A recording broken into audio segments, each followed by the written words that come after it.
On January 3, 1961, the United States experienced its first fatal nuclear reactor accident. It occurred at the SL-1 experimental reactor in Idaho.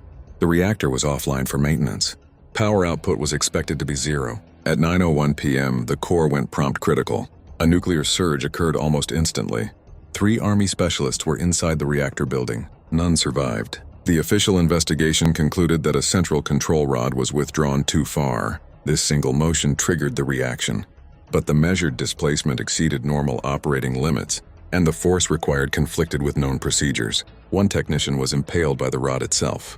The position was documented by photographs and autopsy records. No mechanical defect was confirmed. No warning system activated in time. Engineers reconstructed the event using physical models and reactor data. The timing was measured in milliseconds. The conclusion named human error, but the sequence that produced that motion was never fully reconstructed.